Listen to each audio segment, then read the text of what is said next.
Hello, and welcome to Uniquely UCF Sociology, a podcast production of the Department of Sociology at the University of Central Florida. I'm your host, Dr. Ramon Hinojosa.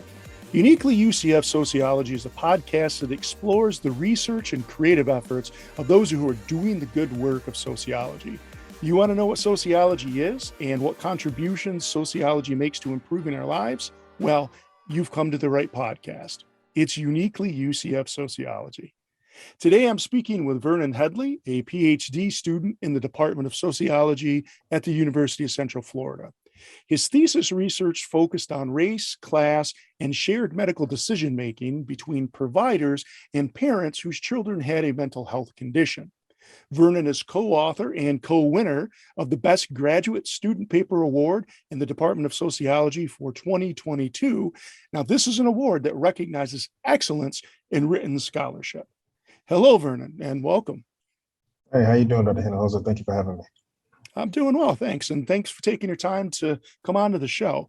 So let's start by asking you to tell a little bit about yourself. So where did you do your undergrad work and why are you here in sociology? Well, I started Valencia May 5th, 2014. That was my first semester. I was at the West Campus. And believe it or not, my major was music performance. So I remember fall 2014, I took music theory and I questioned myself. I was like, you know what? Maybe I should switch my major. And then I talked to a professor named Mr. Gerber, who's like, you know what? You seem like you like to study the contemporary issues within society. Maybe sociology would be a good fit for you. So I talked to an academic advisor and I switched my major to sociology spring 2015. And after summer 2016, I graduated with my AA degree. I transferred to UCF with a bachelor to do my undergraduate degree in sociology. And had the pleasure to study under Michael Lowry and Professor Park and the Carters.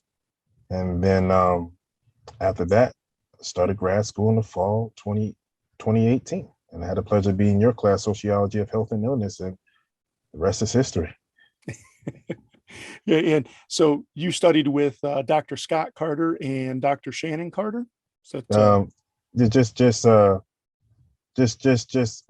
mentoring during my were mainly Scott Carter undergraduate courses, Sports and Society and Race and Ethnicity.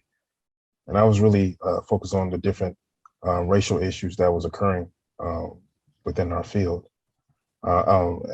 just within society in general, especially among Black men. And this is, with the police brutality was going on, with the Freddie Grays and Michael Brown and Oscar Grant. So it's a lot of things that really influenced me within this field to really focus on racial issues that's been occurring historically since the foundation of this country.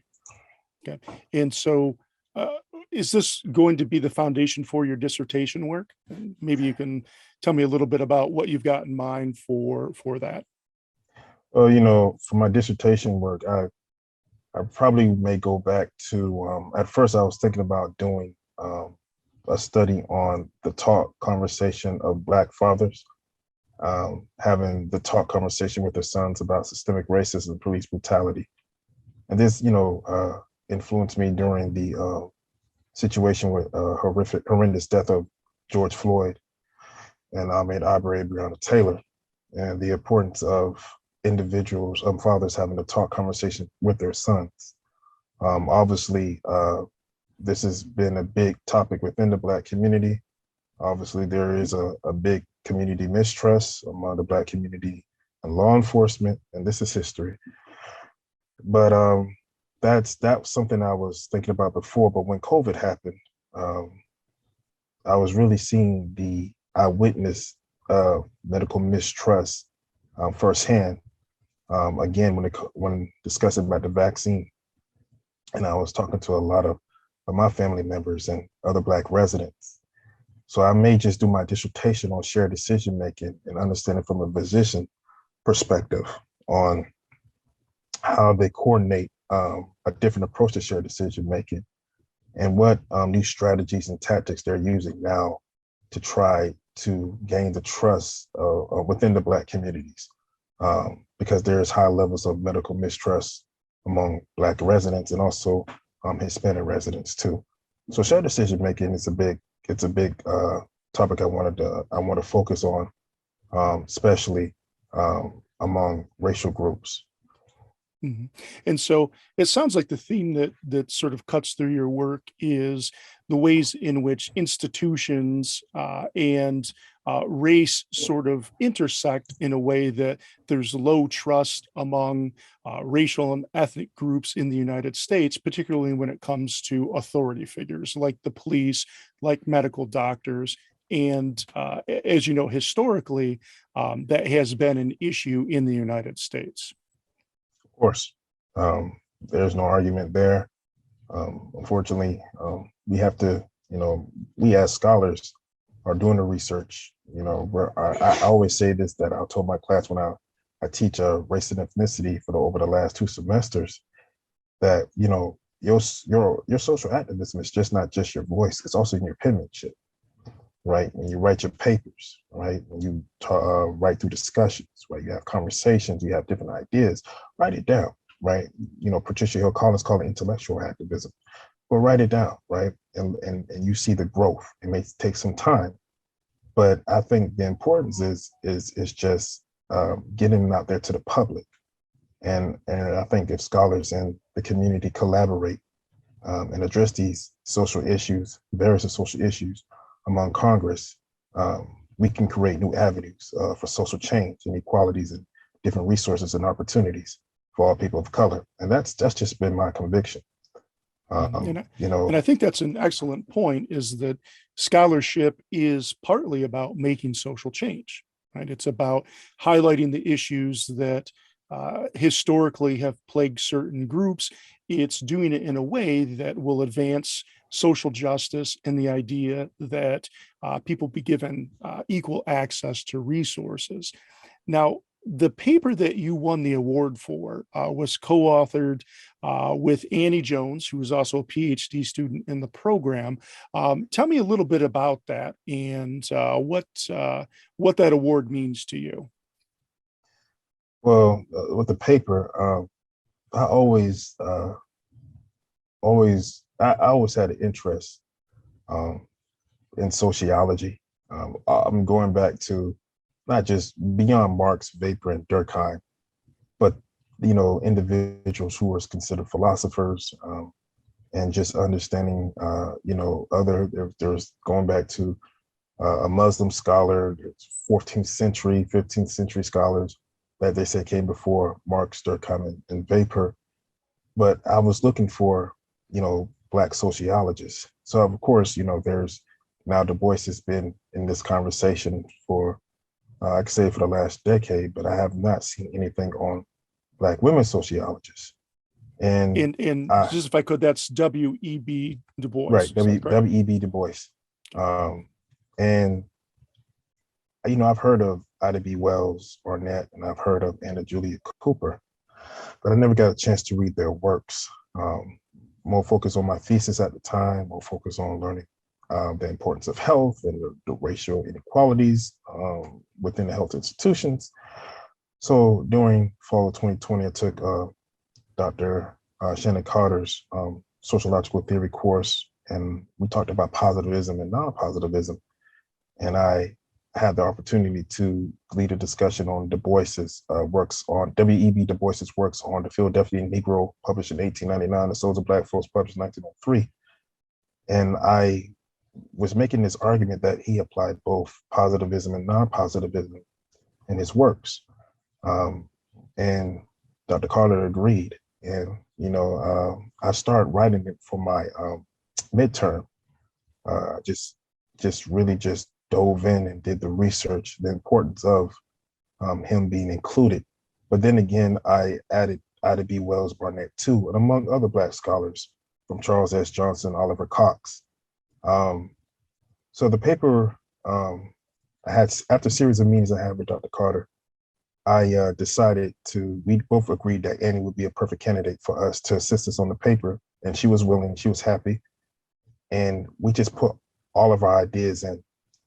And I was, so impressed and I learned so much, the importance of equality. It wasn't just, just writing this paper. It was just about, recognizing individuals. That term, give honor when honor is due, to scholars who contributed to this field. And also, there's been a little bit of backlash among uh, basically racial and inclusion among the field of sociology, among specifically the sociological canon. But this paper, we added the works of Ida B. Wells' Southern Horror and the Red Record, alongside W.B. Du Bois' Philadelphia Negro and the Souls of Black Folks. And also, I had a special place for Charles S. Johnson at Fisk University that I may continue in my later academic career, write more about Charles S. Johnson and George Edmund Hayes and what he did in the National Urban League. Because I think it's very important to address the public sociology that plays a big role in positivism. We actually won the award. And how did I feel about that is I'm very grateful to see not just, oh yeah, you got an award, but the department and the faculty seeing the importance of recognizing these individuals. I was mainly pushing for Ida B. Wells.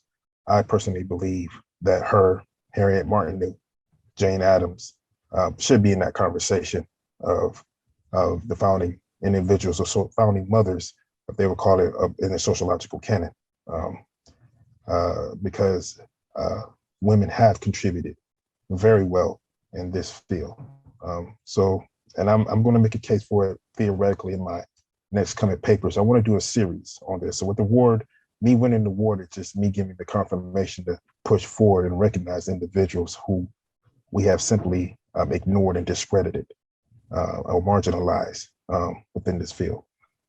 And it's interesting to think that sociology is supposed to be the field where we directly address inequalities, institutional inequalities, inequalities in pay, but yet we have our own issues built into the discipline, namely that our canon, our classical works and ideas and thoughts are really built around just a very few white men. Karl Marx, Max Weber, Emil Durkheim, and a few others that have come after them. And so I think the work that you're doing is incredibly important for opening up diversity of thought and the inclusion of voices that just to this point, as you say, have been ignored and have not been heard by wider scholarship. And so thank you for the work that you're doing. I think it's quite amazing. And seems like it's been recognized with this fantastic award. Appreciate that, Hannah Jose. Let's switch gears a little bit and talk about just generally what it's like to be a graduate student. Well, my experience has been wonderful. Graduate, my experience as a graduate student, it taught me discipline. It really have shown me the importance of, just waking up every morning. You have to read, you have to write. You will have some weary days, but each day is closer. You're getting closer to the finish line. So my life as a graduate student it's about preparation for the future. And starting from fall 2018, even to the present moment now, I'm learning the importance of me being a sociologist. Applying it, among my church family, my immediate family, among my peers, my colleagues, my acquaintances, and just I take it as this. Every book I read, I try to learn something. I take a book at a chapter at a scholar's book, or just read a biography of a different scholar, and just really applying it to myself and saying, okay, him or her or they applied all these materials, then I could do the same thing. Doesn't matter what generation or doesn't matter what century, what era that I'm in. We have one thing in mind, and that's push for a better tomorrow. For my experience as a graduate student, um, just studying, examining, observing, and learning, and applying, and researching, is really it's really mind blowing. I'm really, humbled by this experience, and it really just also teaches me that I have a purpose in this field as a sociologist, as a social scientist. So I always encourage my students who want to study sociology, don't just get into this field just to say, God, I'm getting a master's or a PhD. Get into this field to serve a purpose, even if it's just one person, even if it's just a community or a neighborhood, whatever direction you plan on going. Give it your best, and hard work pays off. Don't worry about recognition. Don't worry about the popularity. Don't worry about the fame. Just worry about completing your purpose, and you see in the long run that people will recognize you because of your hard work and what you have done for them and their families. Yeah, that's right. So do the good work of sociology, and all the other good stuff should follow from that. Uh, so, what do you see yourself doing after you complete this program? I've been asking myself that question for the last 2 years. um, a lot of people, to be honest with you, a lot of people, Dr. Hinojosa, have been saying you're going to be a professor. Even my bishop told me that like 2 weeks ago, you're going to be a professor.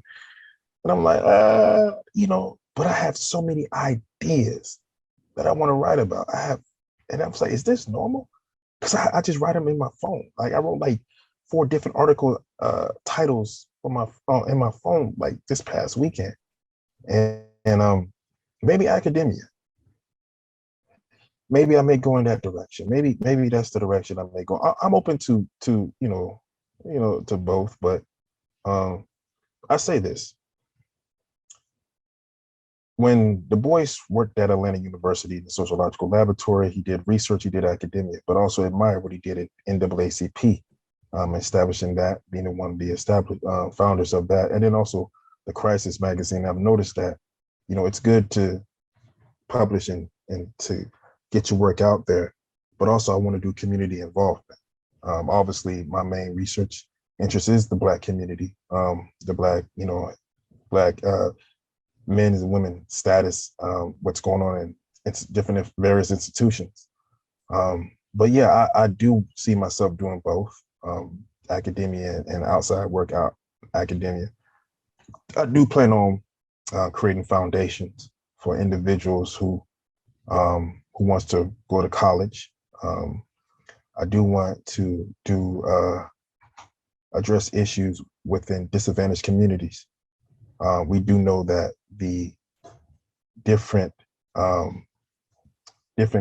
issues that goes on with that, the life expectancy rates, being exposed to crime, drug trafficking, gun violence, and also to toxic areas, exposures that can affect their health. I do want to do work in that. I do want to address this among Congress, address it among governors, because at the end of the day, some people may look at them as subjects or participants, but at the end of the day, we got to recognize them as human beings. And my job is to make sure the work gets out there, but your well-being is firsthand. Because like I said before, if I didn't do nothing in community, I felt like I didn't do nothing. I felt like I didn't complete my purpose. So I do want to do both. I think it's important. I'm influenced by individuals such as, yourself and Dr. Melanie, Dr. Cox, and the Carters, and the Hinhos, the Corzines, and also other faculty members too. But to see what you're doing, and documentaries and crash courses, I see myself going in those directions to get, things out there. And, I would say, that sociology really does give you the ability to do all of these things. And so, as you say, the crash course series, came out of my experience writing academic articles, but it was also a means to get sociology to a wider public audience. And in the same vein, I think that things like documentary work fall within that, community foundation work, working for the federal government, and looking at policies of equity, inclusivity. There's any number of things that one can do, and most sociologists do take advantage of these multiple fronts to engage in sociological work.